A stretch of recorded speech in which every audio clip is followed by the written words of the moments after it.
শুরুতেই জানাবো সংবাদ শিরোনাম। স্বৈরাচার পালালেও গণতন্ত্র এখনও বিপদমুক্ত নয় বললেন তারেক রহমান। জানাবো রমজানে দিনের বেলা হোটেল রেস্তোরাঁ বন্ধে সরকারকে ব্যবস্থা নিতে হবে বললেন জামায়াত আমির। বিএনপির ভারপ্রাপ্ত চেয়ারম্যান তারেক রহমান বলেছেন, স্বৈরাচার পালালেও গণতন্ত্র এখনও সংখ্যামুক্ত নয়। অন্তর্বর্তীকালীন সরকারকে ব্যর্থ করে দেওয়ার ষড়যন্ত্র ক্রমাগত অব্যাহত রয়েছে। পলাতক স্বৈরাচারের দোসররা নানা কৌশলে পুনরায় মাথা চাড়া দিয়ে ওঠার অপচেষ্টায় প্রতিনিয়ত লিপ্ত। শুক্রবার চট্টগ্রামের এক অনুষ্ঠানে ভার্চুয়ালি যুক্ত হয়ে তিনি এসব কথা বলেন। তারেক রহমান বলেন, আমার দল বিএনপি বিশ্বাস করে দল মত ধর্ম যার যার, কিন্তু রাষ্ট্র সবার। ধর্ম যার যার, নিরাপত্তা পাবার অধিকার সবার। সুতরাং একটি নিরাপদ বাংলাদেশ গড়ার জন্য আমাদের সবার সামনে আগামী জাতীয় নির্বাচন একটি বড় সুযোগ। এই সুযোগকে কাজে লাগিয়ে ধর্ম বর্ণ নির্বিশেষে সকলের জন্য একটি নিরাপদ গণতান্ত্রিক দেশ গড়তে বিএনপি আপনাদের সমর্থন ও সহযোগিতা চায়। বিএনপির ভারপ্রাপ্ত চেয়ারম্যান বলেন, গত এক দশকেরও বেশি সময় ধরে বাংলাদেশকেও কংগ্রেসের মতো এক নৃশংস স্বৈরাচার জনগণের উপর জগদ্দল পাথরের মতো চেপে বসেছিল। দলমত ধর্মবর্ণ নির্বিশেষে গণতন্ত্রকামী বীর জনতা ও গণ অভ্যুত্থান গত বছরের ৫ আগস্ট বাংলাদেশ ছেড়ে পালায় সেই কংসরূপী এক নৃশংস গণহত্যাকারী স্বৈরাচার। তারেক রহমান বলেন, গত ১৭ বছর আপনাদের রাজনৈতিক উদ্দেশ্যে ব্যবহার করা হয়েছে। সত্যিকার অর্থে এই গভীর সত্যটি যদি সনাতনী ধর্মের অনুসারীগণ বুঝতে পেরে থাকেন, অবশ্যই এটি আপনাদের জন্য গুরুত্বপূর্ণ উপলব্ধি।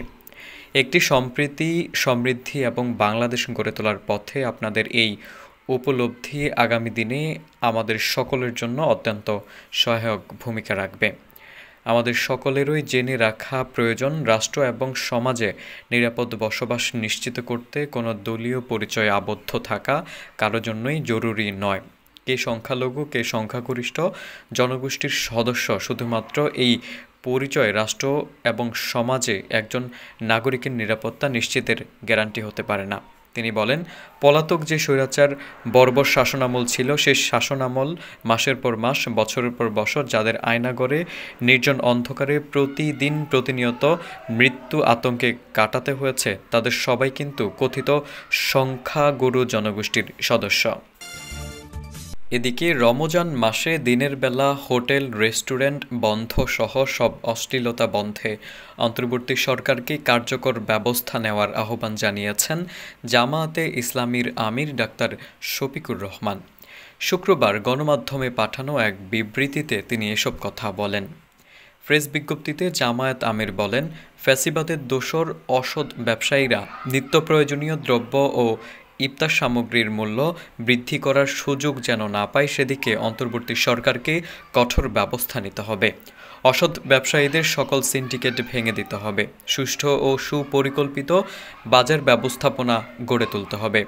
দরিদ্র লোকরা যেন পবিত্র মাহে রমজানে সিয়াম অনায়াসে পালন করতে পারে, সেদিকে খেয়াল রাখতে হবে।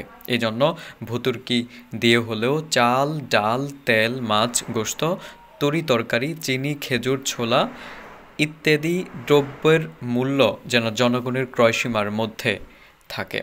ডাক্তার শফিকুর রহমান আরও বলেন, দিনের বেলা হোটেল রেস্তোরাঁ বন্ধসহ সকল অশ্লীলতা বন্ধে কার্যকর ব্যবস্থা গ্রহণ করার জন্য আমি অন্তর্বর্তী সরকারের প্রতি আহ্বান জানাচ্ছি।